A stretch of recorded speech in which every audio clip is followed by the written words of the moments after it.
Bismillahirrahmanirrahim. Assalamualaikum dan selamat sejahtera murid-murid. Hai. Okey, cikgu doakan semoga murid-murid berada dalam keadaan yang sihat dan sejahtera pada hari ini. Baiklah, saya Cikgu Nur Hayati dari SMK Sungai Pasir Kecil, Sungai Petani Kedah akan bersama-sama murid-murid pada hari ini bagi mata pelajaran Sains Tingkatan 3, Bab 2, Respirasi. Baiklah murid-murid, sebelum kita meneruskan perbincangan dan perkongsian daripada saya, pertama sekali saya ingin mengucapkan jutaan terima kasih kepada unit pembelajaran bersama USTP PPD Kuala Muda Yan di atas platform yang telah mereka sediakan bagi saya dan rakan-rakan untuk menyampaikan pengajaran untuk membantu murid-murid yang belajar dari rumah. Baiklah, seterusnya. Okey, baik murid-murid. Cuba murid-murid perhatikan pada rajah yang ada di skrin. Okey, kita tengok di rajah itu apakah yang sedang dilakukan oleh petugas kesihatan tersebut. Okey, mungkin murid-murid pernah melihat prosedur ini ataupun mungkin tak pernah. Okey, tak mengapa. Jika murid-murid tak pernah melihat prosedur ini, cikgu terangkan sedikitlah secara ringkas. Okey, ini adalah prosedur yang dikenali sebagai intubasi. Baiklah, murid-murid, mengapakah prosedur ini perlu dijalankan bagi sesetengah pesakit? Okey, ya, betul tu murid-murid. Prosedur ini adalah bertujuan untuk membantu sistem pernafasan pesakit yang berkaitan dengan komplikasi penyakit yang mereka hadapi. Contohnya pesakit yang telah dijangkiti pada tahap 5 untuk COVID-19. Kebanyakannya akan menggunakan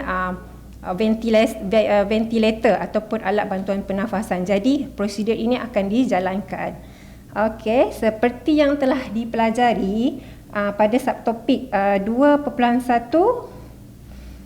pernafasan adalah melibatkan dua proses, iaitu masih ingat lagi tak murid-murid? Okey, yang pertama, pernafasan ini melibatkan proses menarik nafas dan yang kedua menghembus nafas. Okey, jadi soalan saya yang pertama, mengapa kita perlu menarik nafas? Okey, cuba murid-murid ingat kembali topik yang telah dipelajari pada 2.1. Ya, betul. Kita perlu menarik nafas kerana kita memerlukan oksigen. Kita nak membawa oksigen itu masuk ke dalam organ pernafasan kita. Okey murid-murid, sekarang ni cikgu nak tanya, apakah agaknya topik yang kita nak bincang hari ini? Okey, apa dia? Okey, tak apa, kita lihat slide yang seterusnya. Okey, jadi pada kali ini saya akan menerangkan tentang pergerakan dan pertukaran gas dalam badan manusia. Okey, sebelum tu kita lihat dulu standard kandungan dan juga standard pembelajaran bagi topik yang akan kita bincangkan. Okey, yang pertama kita lihat di skrin. Untuk topik ini di bawah tema penyelenggaraan dan kesinambungan hidup di bawah bidang pembelajaran respirasi, iaitu bab 2 lah, respirasi. Okey, kemudian kita lihat standard kandungan bagi topik ini 2.2 pergerakan dan pertukaran gas dalam badan manusia. Kemudian kita lihat pula pada standard pembelajaran 2.2.1 memerihalkan pergerakan dan pertukaran gas oksigen dan karbon dioksida dalam badan manusia. Dan seterusnya 2.2.2 mewajarkan kepentingan adaptasi struktur alveolus untuk meningkatkan kecekapan pertukaran gas dalam badan manusia. Okey, seterusnya kita lihat objektif pembelajaran. Maksudnya di sini apa matlamat yang kamu akan capai ataupun skop yang kamu akan capai selepas berakhirnya perkongsian ini. Baiklah, yang pertama, murid-murid akan dapat menyatakan faktor yang memerlukan pertukaran gas dalam badan manusia. Kemudian yang kedua, menuliskan persamaan bagi pembentukan dan penguraian oksihemoglobin. Okey, yang ketiga, menerangkan pergerakan dan pertukaran gas dalam badan manusia. Dan yang keempat, menjustifikasikan kepentingan adaptasi alveolus untuk meningkatkan kecekapan pertukaran gas dalam badan manusia. Baiklah murid-murid, sudah bersedia dengan alat tulis dan buku catatan? Okey, bagus. Jom kita mulakan. Okey, murid-murid, lihat skrin yang di hadapan. Okey, ini adalah menu untuk kita hadam pada hari ini ya murid-murid. Jadi yang pertama sekali kita lihat dulu gambaran yang berada di sini yang menunjukkan ya di sini ya, lihat pada pen yang cikgu bulatkan ni. Okey, kita lihat di sini alveolus adalah seperti setangkai buah anggur ya, setangkai buah anggur. Tetapi fungsinya tak samalah seperti buah anggur. Okey, yang kedua kita lihat rajah yang berada di tengah ni lah, di kawasan tengah ini. Dan ini mewakili rajah ataupun keratan rentas bagi alveolus dan kapilari darah. Dan yang ketiga, rajah di bawah ini pula mewakili pertukaran gas di antara kapilari darah dan sel badan kita. Baik murid-murid, boleh saya teruskan? Okey, bagus. Kita akan lihat di kawasan alveolus ini ya murid-murid. Okey, yang pertama sekali, sewaktu kita menarik nafas, sebenarnya kita telah membawa masuk banyak molekul oksigen ke dalam alveolus. Jadi apa yang berlaku pada oksigen? Baiklah, pertama sekali kita lihat ciri penting yang terdapat pada alveolus dan juga kapilari. Yang pertama, kita lihat ya di bahagian ini. Kita lihat ini adalah dinding dinding alveolus dan juga di bawah ini adalah dinding kapilari darah. Baik, dinding ini kita lihat adalah nipis sahaja, iaitu setebal satu sel sahaja. Begitu juga dengan dinding kapilari darah, juga mempunyai ketebalan dinding yang nipis, iaitu setebal satu sel sahaja. Jadi apa yang berlaku ya murid-murid, kita lihat pada nombor yang pertama ini, nombor 1 ni, oksigen akan bergerak ataupun meresap masuk ke dalam kapilari darah. Ya, dia akan masuk dalam kapilari darah. Jadi soalan saya yang pertama, apakah faktor yang menyebabkan resapan gas oksigen ini boleh berlaku? Cuba murid-murid fikirkan. Ya, sudah ada jawapan? Okey, ya. Sebenarnya proses ini, faktor ini akan berlaku disebabkan oleh perbezaan kepekatan oksigen di dalam alveolus dan juga kapilari darah. Baiklah, yang kedua, di dalam kapilari darah kita terdapat sel darah merah. Ya, sel darah merah yang bersamanya ada hemoglobin. Jadi oksigen yang masuk ke dalam kapilari darah akan bergabung bersama hemoglobin untuk membentuk oksihemoglobin. Okey, jelas ya murid-murid, oksihemoglobin. Okey, baik. Seterusnya proses yang ketiga. Okey, proses yang ketiga kita lihat bahawa oksihemoglobin yang telah terbentuk tadi diangkut oleh sel darah merah menuju ke, dari paru-paru menuju ke satu organ yang sangat penting dalam badan kita. Apa dia murid-murid? Ya, betul, jantung ya, jantung. Jadi apa fungsi jantung? Okey, jantung akan mengepam darah ini ke mana? Ke seluruh bahagian badan kita. Ya, ke seluruh bahagian badan kita, terutama ke tisu-tisu badan yang kepekatan oksigen yang sangat rendah. Okey, sekarang kamu fokus kepada rajah yang ketiga di sini. Okey, kita dapat lihat sel darah merah tadi akan melepaskan oksigen yang dibawa kepada sel badan. Kemudian dalam masa yang sama, karbon dioksida pula akan meresap masuk ke dalam kapilari darah dan diangkut ke alveolus untuk dihembus keluar. Okey murid-murid. Okey murid-murid, masih kurang jelas lagi ke? Oh, tak mengapa. Cikgu akan terangkan gunakan rajah yang lebih menarik seperti ini untuk menjelaskan dengan lebih lanjut lagi supaya murid-murid jelas dan boleh mengingati perkara-perkara yang penting yang terdapat dalam topik ini. Okey, kita lihat di sini, iaitu di bahagian kawasan yang saya gariskan ini adalah kawasan alveolus, ya, alveolus, dan di luar ini adalah kapilari darah. Ya. Di dalam kapilari darah murid-murid dapat lihat, ya, yang berbentuk bulat-bulat, ya, seperti disk itu adalah sel darah merah.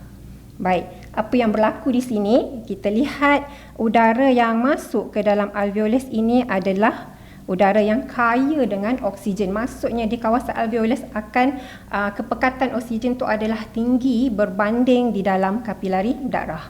Jadi apa yang berlaku? Satu, yang pertama, perbezaan kepekatan telah wujud di situ, maka akan berlakulah proses resapan oksigen dari kawasan yang berkepekatan tinggi ke kawasan yang berkepekatan rendah. Okey. Kemudian apa yang berlaku? Kita lihat oksigen tadi akan bergabung dengan oksihemoglobin di dalam darah. Okey, murid-murid, kita lihat pula slide yang seterusnya. Baik, ini merupakan proses pembentukan oksihemoglobin. Ya, kita lihat yang rajah di atas ini adalah struktur sel darah merah kita, ya, secara ringkas, ya. Struktur sel darah merah kita ada hemoglobin. Hemoglobin yang berwarna merah gelap tu, ya. Yang berwarna merah gelap itu adalah hemoglobin. Jadi apabila oksigen berada di dalam kapilari darah, dia akan bergabung dengan hemoglobin untuk membentuk satu sebatian yang tidak stabil. Saya ulang lagi sekali, oksihemoglobin ini adalah satu sebatian yang tidak stabil. Sebab itu dia mudah terurai, ya. Dia mudah terurai dan warnanya adalah merah cerah. Itu perbezaannya. Okey, ya. Kemudian oksihemoglobin tadi akan diangkut dari paru. Seterusnya ke mana? Ya, betul, ke jantung. Kemudian jantung kita akan pump dan diedarkan ke seluruh bahagian badan kita yang akan memerlukan oksigen bagi menjalankan fungsi tubuh badan kita. Baiklah, murid-murid, seterusnya kita lihat bahawa apabila darah sampai ke kawasan sel badan yang mempunyai kepekatan oksigen yang rendah, oksihemoglobin yang merupakan sebatian yang tidak stabil akan terurai. Tadi saya ada jelaskan, murid-murid, ya, oksihemoglobin ini adalah satu sebatian yang tidak stabil. Jadi dia akan terurai, ya, untuk membebaskan molekul oksigen semula dan kembali menjadi hemoglobin. Okey, mesti pelajar murid-murid tertanya, apa yang berlaku kepada oksigen seterusnya? Okey, jangan risau. Kita boleh lihat persamaan yang ada di sini. Okey, oksigen akan mengoksidakan molekul glukosa, ya, glukosa di dalam sel kita, ya. Proses ini kita panggil sebagai proses respirasi sel. Ya, proses ini akan berlaku di dalam sel badan kita. Okey, selepas proses ini berlaku, apakah hasilnya? Baiklah, hasilnya adalah yang pertama karbon dioksida, yang kedua air, dan yang ketiga yang paling penting sekali adalah tenaga. Tenaga ini akan digunakan oleh sel badan kita untuk menjalankan fungsinya. Namun karbon dioksida pula adalah satu jenis bahan buangan yang sel badan kita tak perlukan. Jadi apa berlaku pada karbon dioksida? Ya, karbon dioksida yang dibebaskan oleh sel meresap masuk ke dalam kapilari darah dan diangkut ke alveolus untuk dihembus keluar. Baik. Seterusnya adalah adaptasi struktur alveolus. Kenapa struktur alveolus itu diciptakan sedemikian rupa? Contoh, kenapa alveolus itu mempunyai dinding yang nipis? Kenapa tidak tebal? Baiklah, saya akan jelaskan di sini kerana yang pertama kita lihat adaptasi yang pertama, ketebalan dinding alveolus dan kapilari darah. Seperti yang kita telah lihat sebentar tadi, alveolus dan kapilari darah mempunyai dinding yang nipis, ya. Yang nipis iaitu terdiri daripada satu sel sahaja. Ingat, ya, murid-murid, nipis setebal satu sel sahaja, sangat nipis. Okey, jadi struktur ini apa kelebihannya, kepentingannya? Ya, ini akan memudahkan dan meningkatkan kadar resapan gas merentasi dinding alveolus dan juga kapilari darah. Jelas ya? Baik, kita lihat adaptasi yang kedua, iaitu kelembapan dinding alveolus. Baiklah, dinding alveolus yang lembab, mesti lembab ya murid-murid, kerana ia akan membenarkan gas respirasi seperti oksigen untuk melarut dan seterusnya meresap ke dalam kapilari darah. Okey, yang ketiga, adaptasi yang ketiga adalah jaringan kapilari. Okey, jaringan kapilari kita lihat pada rajah. Yang ini ada biru dan merah, ini adalah kapilari darah yang menyelaputi permukaan alveolus dengan banyak dan padat. Jadi kenapa ia sedemikian rupa? Apakah kelebihan dan kepentingannya? Ya, semakin padat jaringan kapilari, maka semakin tinggi kadar resapan gas oksigen dan juga karbon dioksida keluar daripada badan kita.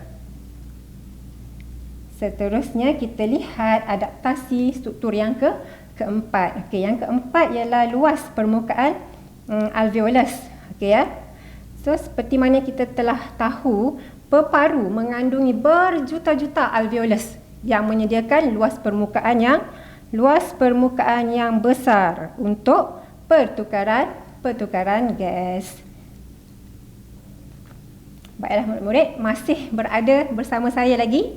Bagus. Baiklah, selain struktur alveolus ya, murid-murid, satu faktor lain yang dapat meningkatkan pertukaran gas di dalam badan manusia adalah, ini adalah faktor yang paling penting ya, yang paling penting yang murid-murid kena ingat, iaitu perbezaan kepekatan gas. Saya ulang lagi sekali, perbezaan kepekatan gas di dalam alveolus dan kapilari darah.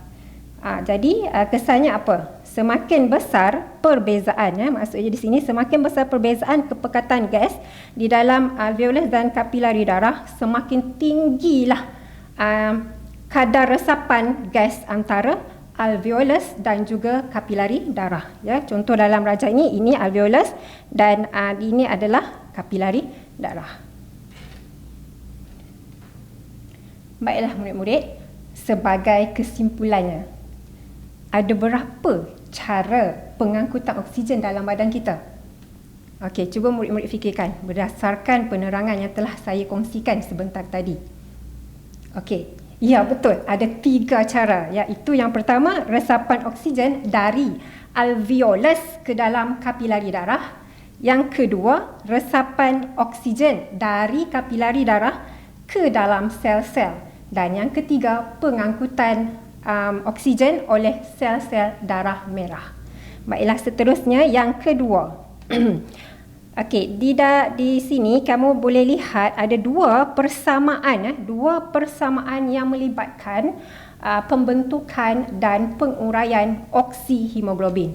Baik, yang pertama, oksigen akan berpadu dengan hemoglobin dan akan membentuk oksihemoglobin. Ini adalah persamaan yang mewakili pembentukan oksihemoglobin. Manakala yang kedua, oksihemoglobin akan diurai menjadi oksigen dan hemoglobin semula. Jadi ini adalah persamaan yang mewakili penguraian oksihemoglobin menjadi oksigen dan hemoglobin.